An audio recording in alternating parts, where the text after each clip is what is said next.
जय जिनेन्द्र। जीवमजीवं दवं जीर्णवरवसहेण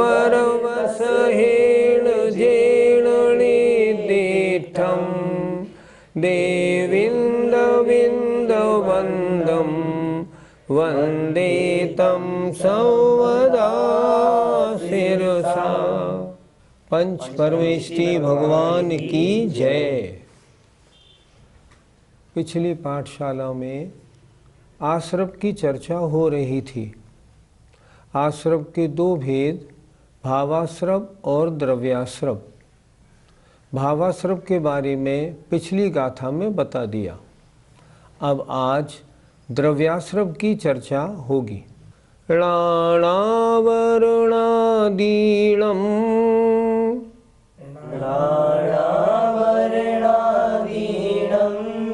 जोगं जं पुगलं समासवदि जोगं जं पुगलं समासवदि दवासवो सणेयो दवासवो सणेयो अणेयभेयो जिणखादो अणेयभेयो जिणखादो। राणावर्णादीनम ज्ञानावरण आदि कर्मों के जोगम योग्य, जम माने जो, पुद्गलम माने पुद्गल वर्गणाएं या पुद्गल समासविधि आता है। अर्षम माने कर्म वर्गणाओं का आना और कर्मरूप बनना। क्या कह रहे हैं? ज्ञानावरणादि कर्मों के योग्य जो पुद्गल वर्गणा समासविधि आती हैं, जो पुद्गल समूह आता है, स उसे दव्वासवो द्रव्याश्रव नेयो जानना चाहिए। कितने प्रकार का है द्रव्याश्रव? अणेय भेयो, वह द्रव्याश्रव अनेक प्रकार का है, ऐसा जिणखादो भगवान ने कहा है। जिनेन्द्र देव ने ऐसा कहा है। पहली गाथा में भावाश्रव का स्वरूप बताया था। आत्मा के जिन परिणामों से द्रव्य कर्म आते हैं वो भावाश्रव, और इसमें कह रहे हैं जो द्रव्य कर्म आते हैं उसका नाम द्रव्याश्रव। एक बार फिर देख लें। ज्ञानावरणादि कर्मों के योग्य जो पुद्गल आता है, जो पुद्गल द्रव्य आता है, उसे द्रव्याश्रव जानना चाहिए। वह द्रव्याश्रव अनेक भेद वाला है, ऐसा जिनेन्द्र भगवान ने कहा है। गुरुजी, द्रव्याश्रव में कौन से पुद्गल आते हैं? पुद्गल की वर्गणाओं में जो वर्गणाएं कार्मण वर्गणा नाम से जानी जाती हैं, वे कार्मण वर्गणाएं द्रव्याश्रव में आती हैं और कर्मरूप परिणमन करती हैं। अन्य वर्गणाएं नहीं आती, सिर्फ कार्मण वर्गणा रूप पुद्गल आते हैं। गुरुजी, क्या द्रव्याश्रव में आने वाली वर्गणाएं एक जैसी होती है? एक जैसी तो होती हैं, पर उनका स्वभाव अलग अलग होता है। जो वर्गणाएं आती हैं वे 8 भेद वाली होती हैं। उनका जो नेचर है ना, उनका स्वभाव 8 प्रकार का होता है।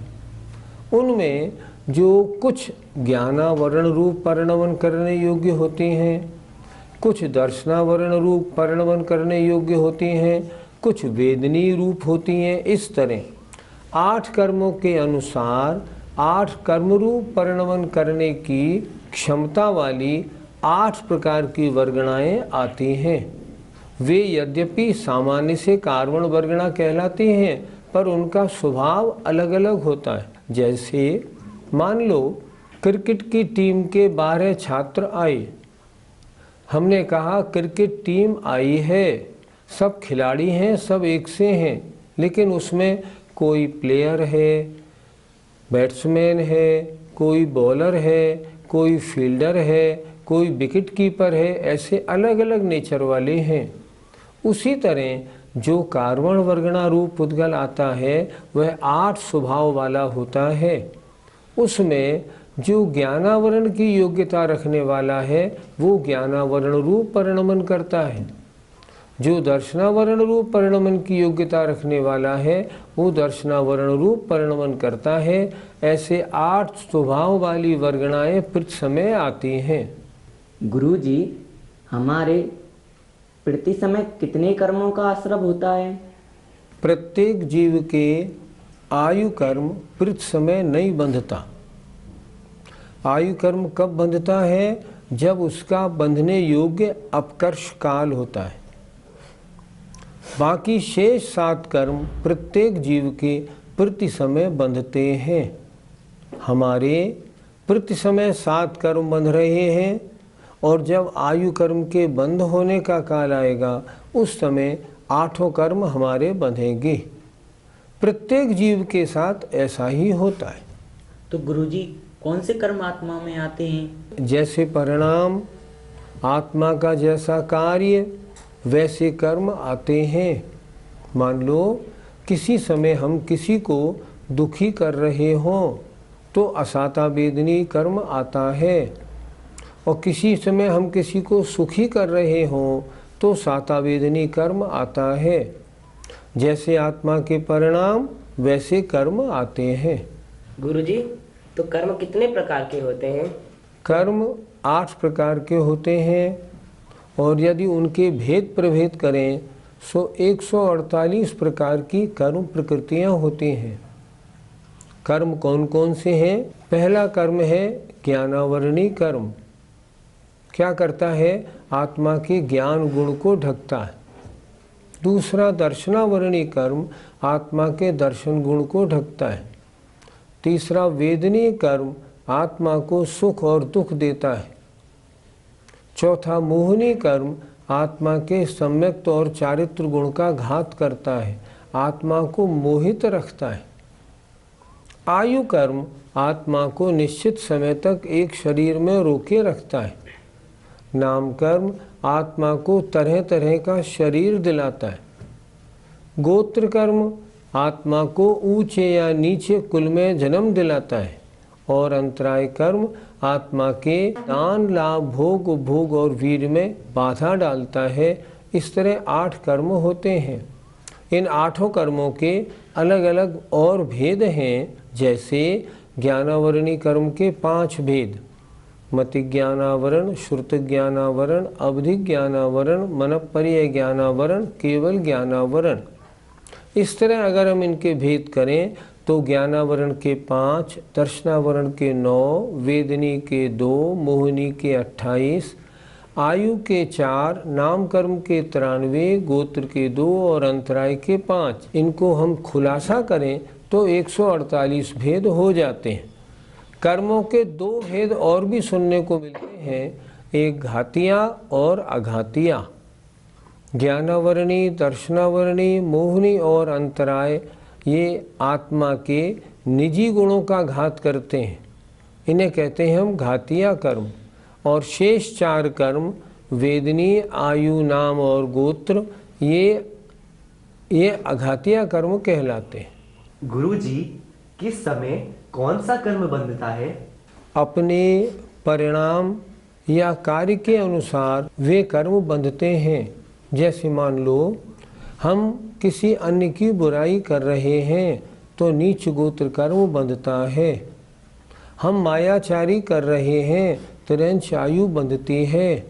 शास्त्रों में 148 प्रकृतियों के या 8 कर्मों के आने के आश्रव के कारण लिखे हुए हैं। अगर किसी के ज्ञान में दोष लगाएं, किसी की किताब फाड़ दें या दुबका दें तो ज्ञानावरणी कर्म का विशेष बंध होता है। अगर किसी के दर्शन करते समय हम किसी के आगे खड़े हो जाएं तो दर्शनावरणी कर्म का बंध होता है। हम किसी को दुख दें तो असाता वेदनी का बंध होता है। इस तरह जो कार्य हम करते हैं उस समय उस कर्म का विशेष रूप से बंध होता है। एक कारमण वर्गणा में कितने परमाणु होते हैं? एक कारमण वर्गणा में अनंत परमाणु होते हैं, अर्थात अनंत परमाणु मिलके एक कारमण वर्गणा बनती है। गुरुजी, आपने बताया हमारे प्रति समय 7 कर्मों का आश्रव होता है, तो जो एक इंद्रिय जीव हैं उनके प्रति समय कितने कर्मों का आश्रव होगा? एक इंद्रिय हो, निगोदिया हो, 2 इंद्रिय हो या पंचेंद्रिय हो, प्रत्येक जीव के वर्तमान में हम सभी के 7 कर्मों का आश्रव प्रति होता है। और तो और सुनो, केवली भगवान होते हैं ना, उनके भी आश्रव होता है। उनके आश्रव क्यों होता है? क्योंकि आश्रव का एक कारण योग उनके मौजूद है। उठते हैं, विहार करते हैं, उनकी दिव्य ध्वनि होती है, तो उनके मनोयोग, वचन योग, काय योग प्रति समय रहता है। उसके कारण उनके प्रति समय कर्म आते हैं, पर एक ही कर्म आता है, साता वेदनी। साता वेदनी की कितनी वर्गणाएं आती हैं? समय प्रबद्ध वर्गणाएं केवली भगवान के भी प्रति समय साता वेदनी की आती हैं। आश्रम उनके भी होता है। हम स्वाध्याय कर रहे हों तो भी हमारे ज्ञानावली कर्म का बंध होगा? हाँ, होगा। हमने बताया ना, ज्ञानावरणी कर्म का बंध प्रति समय होगा। तो प्रश्न ये उठा, हम खेल रहे हैं, हम टीवी देख रहे हैं, हम स्वाध्याय कर रहे हैं, हम पूजा कर रहे हैं, अगर ज्ञानावरणी कर्म का बंध प्रति समय हो रहा है तो अंतर क्या पड़ा?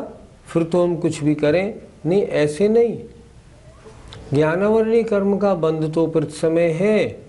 ज्ञानावरणी कर्म खराब कर्म है, आत्मा के ज्ञान गुण को ढकता है। लेकिन अगर मान लो आप किसी की किताब फाड़ रहे हैं या दुबका रहे हैं, किसी के ज्ञान में आप दिक्कत कर रहे हैं, तो क्या होगा? ज्ञानावरणी कर्म का बंध होगा और उसका फल बहुत तीव्र होगा। अगर आप स्वाध्याय कर रहे हैं या जिस समय अभी हम यहाँ बैठे हैं और पढ़ रहे हैं, उस समय ज्ञानावरणी कर्म का बंध तो होगा, बहुत हल्का होगा। बंध तो होगा पर उसके फलदान शक्ति बहुत कम होगी। इस तरह कार्य के अनुसार कर्म बंध में या उनकी स्थिति अनुभाग में अंतर पड़ता है। आश्रव के 2 भेद, जीवाश्रव अर्थात भावाश्रव और अजीवाश्रव अर्थात द्रव्याश्रव, इनकी चर्चा पूरी हुई। आइए अब बंध की चर्चा करते हैं। बज्जधिकम जेण दो,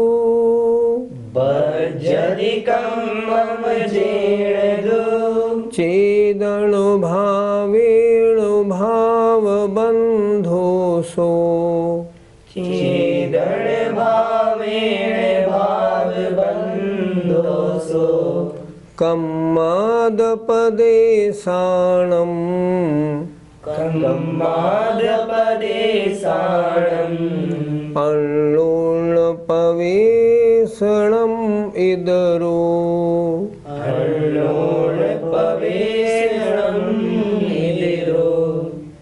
बज्झदी बंधता है, कम्मम कर्म, जेणदु जिस, चेदन भावेन चैतन्य आत्मा के भाव से, वह भाव भावबंध है। क्या कह रहे हैं? भावबंध, आत्मा के जिन परिणामों से कर्म बंधते हैं वे परिणाम भावबंध, और कर्म और आत्मा का एक में खो जाना, इसका नाम द्रव्यबंध। भावबंध माने जीवबंध, द्रव्यबंध माने अजीव बंध। और द्रव्यबंध कम आद पदेशाणम, संधि विच्छेद, एक एक शब्द देखना है। कम आद पदेशाणम, कर्म प्रदेशों का और आत्म प्रदेशों का। आद माने आत्मा, कर्म और आत्मा के प्रदेशों का अन्योन्य पवेशनम, एक दूसरे में प्रवेश हो जाना, ये इधरो दूसरा बंध है। अर्थात द्रव्य बंध है। द्रव्य बंध का मतलब आत्मा और कर्म प्रदेशों का एकमेक हो जाना। भाव बंध का मतलब आत्मा के वे परिणाम जिनके कारण ये बंध हुआ। फिर एक बार देखें जरा ध्यान से।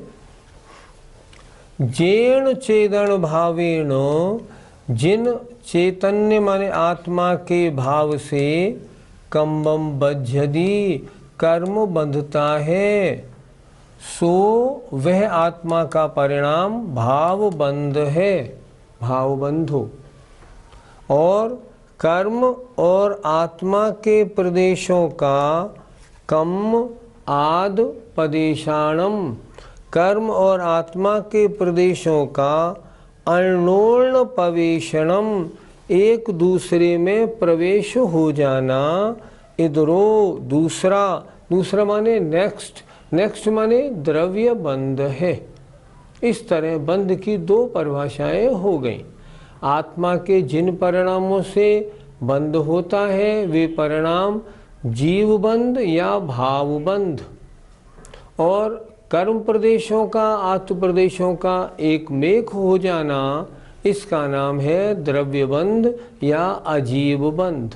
आत्मा के किन परिणामों से कर्म बंधते हैं? पहले जब हमने भावाश्रव बताया था तब हमने बताया था आत्मा के किन परिणामों से कर्म आते हैं।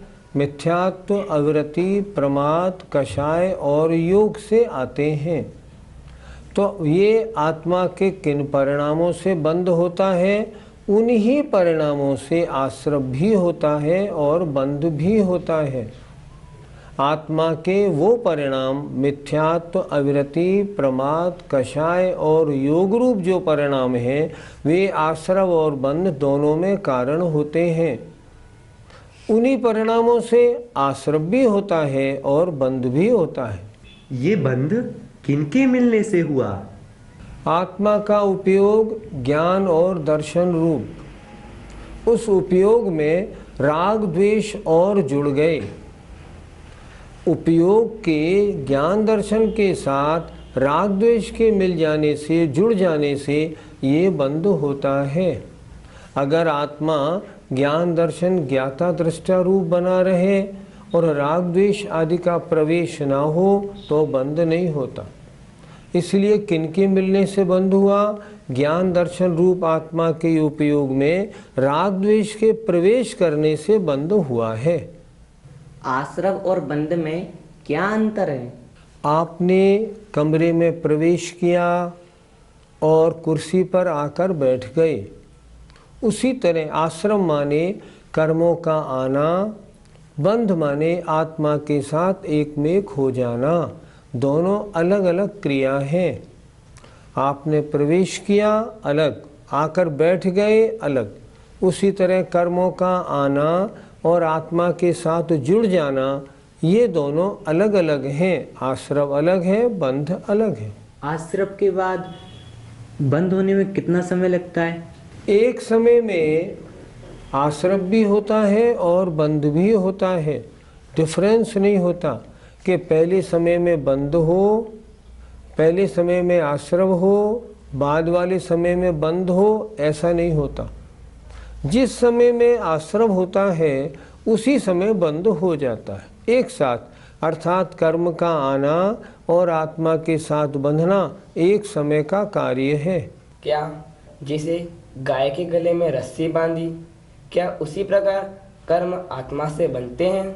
जैसे गाय के गले में रस्सी बांधी, गाय अलग रस्सी अलग, ऐसे बंध नहीं होता। जैसे मान लो एक गिलास पानी में आपने नींबू डाल दिया, नींबू निचोड़ा, क्या हुआ? नींबू का रस पूरे पानी में प्रवेश कर गया। ऐसे आत्मा का कर्मों का बंध होता है।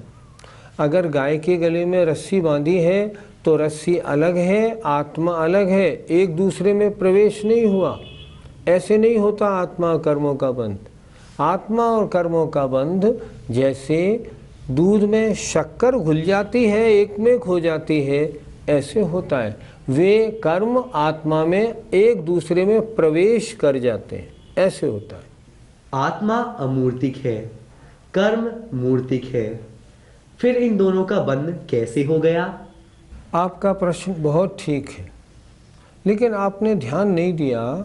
हमने जो पहली गाथा पढ़ाई थी 8 नंबर की, उसमें हमने ये पढ़ाया था कि ये आत्मा में रूप रस गंध स्पर्श तो नहीं होते, लेकिन हमने ये भी बताया था कि जो संसारी आत्मा है वह मूर्तिक होती है। संसारी आत्मा क्यों मूर्तिक होती है? उसके साथ मूर्तिक कर्मों का बंध हो गया, अब वो आत्मा भी मूर्तिक हो गई। तो अब मूर्तिक आत्मा के साथ मूर्तिक कर्मों का बंध होने में क्या दिक्कत? सिद्ध भगवान की आत्मा अमूर्तिक है, लेकिन उनके साथ किसी कर्म का बंध नहीं हो सकता, क्योंकि अमूर्तिक के साथ मूर्तिक का बंध नहीं होता। बंध हमेशा मूर्तिक का मूर्तिक के साथ होता है। तो संसारी आत्मा क्योंकि मूर्तिक है, इसलिए उसके साथ मूर्तिक कर्मों का बंध हो जाता है। भावाश्रव और भावबंध में क्या अंतर है? आत्मा के जो परिणाम आश्रम में कारण हैं वे भावाश्रव हैं, और जो बंध में कारण हैं वे भावबंध हैं। इस अपेक्षा अंतर है, पर वास्तव में देखा जाए तो मिथ्यात्व, वृत्ति, प्रमाद, कषाय, योग रूप जो आत्मा के परिणाम हैं वे तो दोनों में एक ही हैं।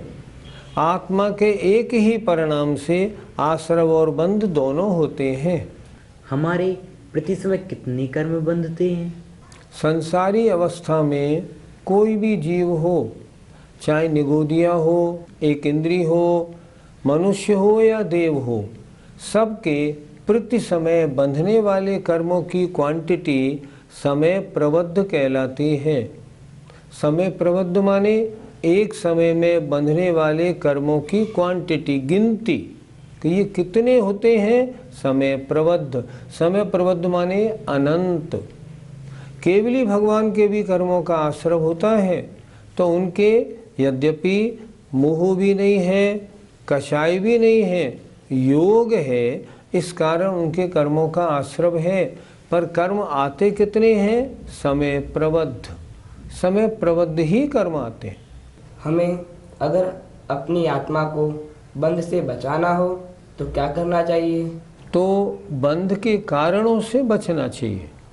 जैसे बंध के कारण मिथ्यात्व, अविरति, प्रमाद, कषाय, योग। अब इनमें से हम जिस जिस कारण से बचते जाएंगे, उस कारण से होने वाला जो बंध था वो हमारा दूर होता जाएगा। जैसे मान लो कोई जीव अभी मिथ्या दृष्टि है और उसके मिथ्यात्व के कारण आश्रव बंध हो रहा है। अगर वो मिथ्यात्व छोड़ के और सम्यक दृष्टि बन जाता है तो मिथ्यात्व के कारण जो बंध होता था वो बंध रुक जाता है। अविरति के कारण कर्म बंध होता था। अब यदि वह व्यक्ति मुनि बन जाता है और 5 महाव्रतों को धारण कर लेता है तो अविरति के कारण होने वाला उसका बंध पूर्णतया रुक जाता है। इसलिए जो व्यक्ति चाहे हमें आश्रव बंध ना हो, वो व्यक्ति आश्रव बंध के कारणों से दूर होता जाए। जितने कारणों को छोड़ता जाएगा उतना आश्रव बंध कम होता जाएगा, और जितना उनमें लिप्त होता जाएगा उतना आश्रव बंध बढ़ता जाएगा। तो बंध से बचने के लिए हमें कहाँ से शुरुआत करनी चाहिए? बंध का मुख्य कारण है मिथ्यात्व। सबसे पहले हम मिथ्यात्व से बचें, अर्थात खोटे देवशास्त्र गुरु हैं उनसे दूर हो जाएं, सच्चे देवशास्त्र गुरु की पूरी श्रद्धा बनाएं, आत्मा का परिचय प्राप्त करें, वेद विज्ञानी बने, 7 तत्व 9 पदार्थों पर पक्का श्रद्धान बनाएं। यदि ऐसा हमने बना लिया तो मिथ्यात्व के कारण होने वाला जो आश्रव बंध था वो रुक जाएगा। हम सम्यक दृष्टि बन गए इसलिए। और यदि हम वृत्ति बन जाते हैं और मुनिपद धारण कर लेते हैं तो अविरति के कारण होने वाला आश्रव बंध भी रुक जाएगा।